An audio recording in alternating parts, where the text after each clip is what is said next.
Hey everybody, welcome back. I'm Honda Accord Guy, and today we're going to be taking a full in-depth tour of this 2011 Subaru Legacy. This one's a 2.5i Limited. Finished off in a beautiful silver exterior. There's your pretty standard Subaru key.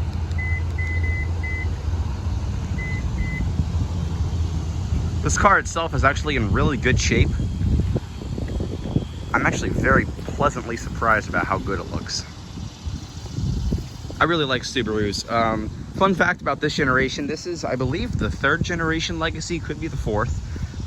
This particular generation ran from 2010 until 2014 with a facelift in 2013. The Legacy also shares its platform with the Outback station wagon, which is basically just a lifted station wagon version of this.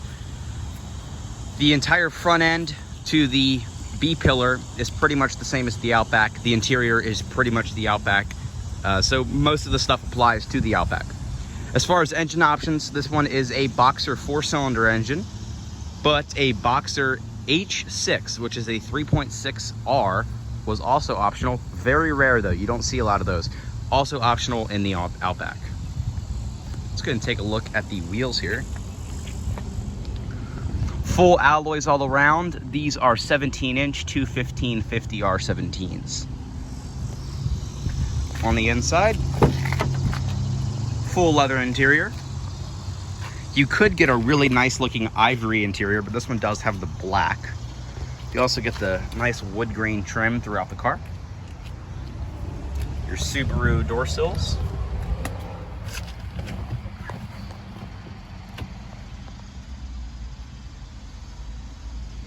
Very nice interior. Let's go ahead and start this one up.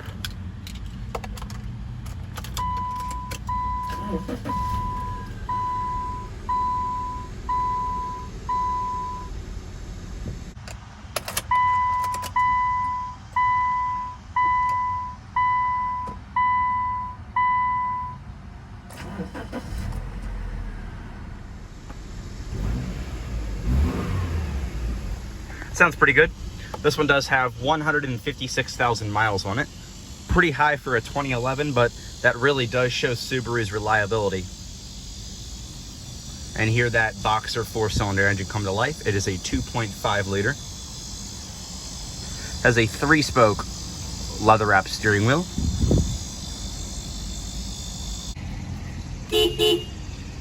Very loud horn. And this one does have a continuously variable transmission with manual. No backup camera in this particular model. Do have a electronic parking brake. Let's go ahead and cut on the headlights, the high beam, as well as the hazards. Driver's window is fully automatic.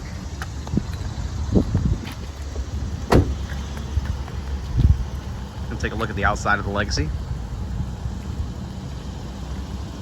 It's a very quiet engine. I mean, I can barely hear it. Listen to that. Barely anything. And then just the paint quality on this car. I mean, you can tell Subaru really does have a dedication to their quality. You know, I think anything that's pretty recent in the Subaru lineup for the last 10 years or so really has a huge step up on the quality control of their cars.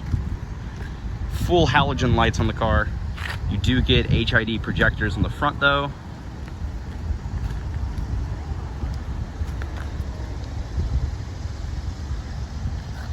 Along the rear. So PZVE actually stands for Partial Zero Emissions Vehicle. It's full symmetrical all-wheel drive. That's a Subaru staple.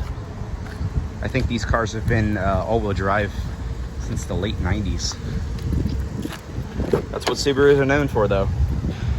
Now the real kicker on this vehicle is, as I would imagine I'm going to get one comment about it, is that everybody here says, oh, the head gasket's going to blow up in it. And you're right, it will. In this particular car, it will. The Boxer 4-cylinder engines, the 2.5, that has been used for absolutely decades, blows a head gasket. It's completely, you can't dodge it. It happens. Anything after 2012, I believe, was fixed of the head gasket issue. So the newer Legacies and the newer Outbacks theoretically should not blow a head gasket unless you're just absolutely destroying the car. But that's not common because it's a Subaru. Most people don't drive them insane. But it's got plenty of room in it. In the back seat, I have loads of knee room, loads of foot room. That seat is kind of far up, but this interior space is just really good. Only thing I don't like is that this is a fully optioned car except for the satellite navigation system. But you don't get air vents back here. I don't know why. It's so hard for automakers to put air vents in there, but luckily a lot of automakers are doing away with not putting air vents in. Ignore the floor mat, that's just so I didn't dirty it up. Folding down our armrest here, very soft leather. I love the leather in this car, it's so soft. Very plush, you really sink into the seats.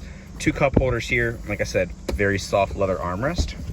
I guess this is storage, whatever you need it to be. We have a cup holder in the door, some more storage in the door, the grab handle, everything is soft touch leather, wood grain trim, perforated leather here, and a speaker in the bottom of the door.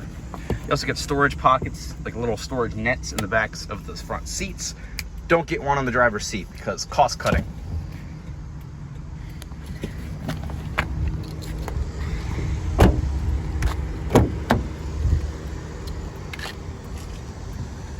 Let's kind of take a look at the passenger seat. So yeah, this seat is pretty far forward and I still have loads of room. This is a great family car. I actually have completely underestimated how spacious these cars are. I have never noticed how big the interior is in these. Leather armrest, you can open it one way, this way, that way, whatever you may need. 2 cup holders with an adjustable insert here. I think that's so you can clean them, or if you want to put one massive cup in there. I don't know, I don't work for Subaru. Some coin storage here, I guess, maybe toothpicks, Tic Tacs, I don't know, whatever you want to put right there.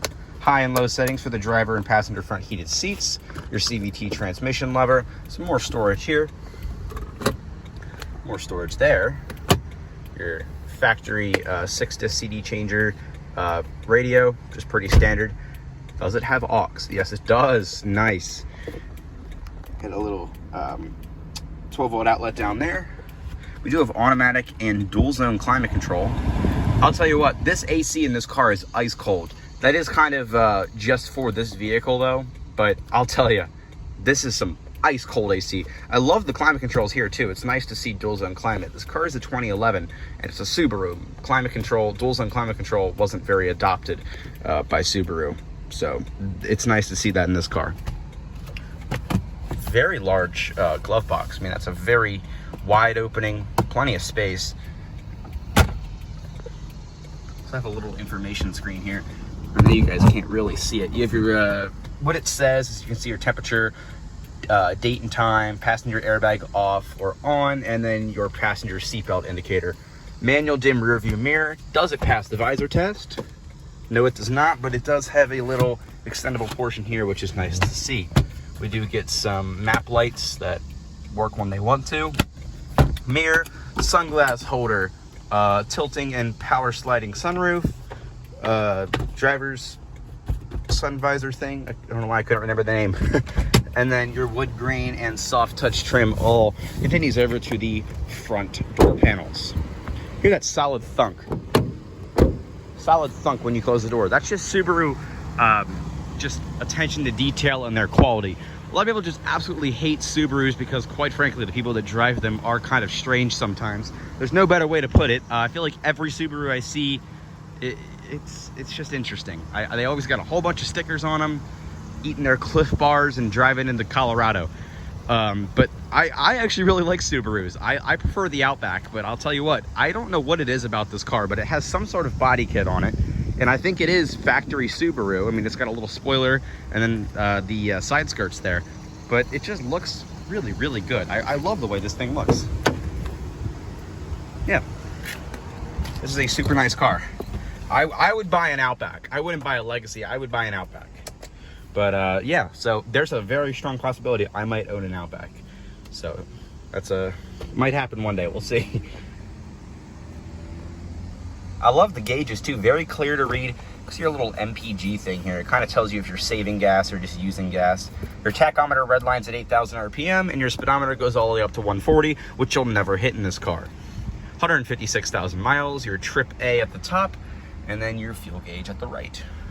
It's getting good fuel mileage. If that's set when the what do you call it, gas was last filled up, 62 miles, and you haven't even reached a quarter tank, you haven't even used the quarter tank, that's pretty good. So not bad at all. I would imagine this car gets about 30 miles per gallon, maybe 28. Don't know, you can look it up. Harman Kardon audio system. I love these doors. And everything is just so soft touch. It's a Subaru. It's like the safer Honda. Everything is where you expect it to be. The steering wheel is exactly how you expect it to be. The buttons are everywhere you expect it to be. Nothing is hidden, nothing's stupid, nothing's useless. Everything is just built in here for straight up practicality and where you'd expect it to be. So, not bad at all.